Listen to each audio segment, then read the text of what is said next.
नमस्कार। आज हम बात करेंगे कि कैसे मात्र 3 दिन के एक युद्ध ने खूबसूरत देश का नक्शा ही बदल दिया। साइप्रस विवाद इस समय चर्चा में इसलिए है क्योंकि तुर्की के राष्ट्रपति रेचेप तैयप एर्दोआन ने कहा कि साइप्रस विवाद का तब तक हल नहीं हो सकता जब तक कि ये स्वीकार न किया जाए कि वहाँ 2 समुदाय हैं और 2 सरकारें हैं जिनका एक समान स्तर है। इसके बाद दुनिया भर में इसकी निंदा होने लगी। लेकिन जब इजराइल ने इस मामले में एक कदम आगे जाकर साइप्रस सरकार के प्रति अपनी एकजुटता प्रदर्शित की तो विशेषज्ञ ये कहने लगे कि इस क्षेत्र में तुर्की और इजराइल में एक बार फिर टकराव होने की आशंकाएं बढ़ गई हैं। भूमध्य सागर में बसे यूरोप के छोटे से आइलैंड साइप्रस ने 1960 में ग्रेट ब्रिटेन से आज़ादी हासिल की थी।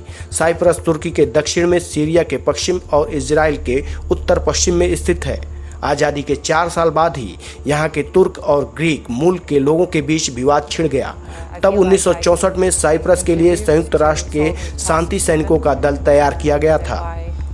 इन पीस कीपर्स का काम दोनों पक्ष के लोगों को अलग अलग करके रखना था, जिसमें वो काफ़ी हद तक कामयाब भी रहे थे। लेकिन अगले 10 सालों में इनका प्रभाव कम हो गया और 1973 में यहाँ की सेना के द्वारा तख्तापलट की कोशिशों ने इस इलाके में तुर्की को घुसने का मौका दे दिया और 1974 में तुर्की ने अपने हमले के कुछ ही घंटों बाद तुर्की की सेना राजधानी निकोसिया के अहम एयरपोर्ट तक पहुँच गई और उस पर कब्जे की कोशिशें करने लगीं। हालांकि तब शांति सैनिकों ने इसका विरोध किया और स्थिति को संभाला।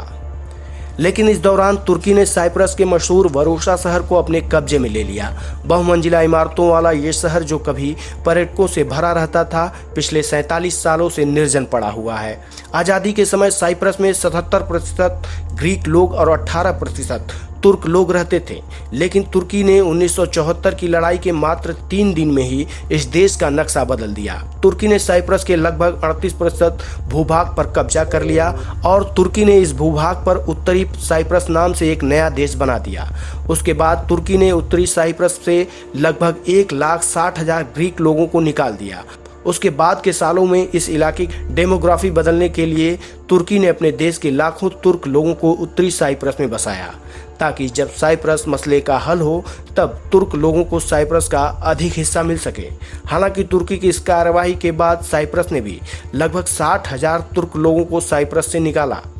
1974 की इस घटना के बाद से ही साइप्रस में विभाजन दिखने लगा। लेकिन अगर तारीख की बात करें तो ये आइलैंड 1983 में घोषित रूप से 2 हिस्सों में बंट गया, जब 1983 में टर्की के प्रभाव वाले साइप्रस वासियों ने अपने इलाके को राष्ट्र का दर्जा दिया। हालांकि इस इलाके को केवल तुर्की को ही मान्यता मिली है। वहीं दूसरी तरफ ग्रीक साइप्रस सरकार को संयुक्त राष्ट्र अमेरिका समेत दुनिया के कई राष्ट्र स्वीकार करते हैं। यूनाइटेड नेशंस लंबे समय से इस द्वीप में एकीकरण का प्रयास कर रहा है, लेकिन अब तक यूएन को कोई उल्लेखनीय सफलता नहीं मिली है।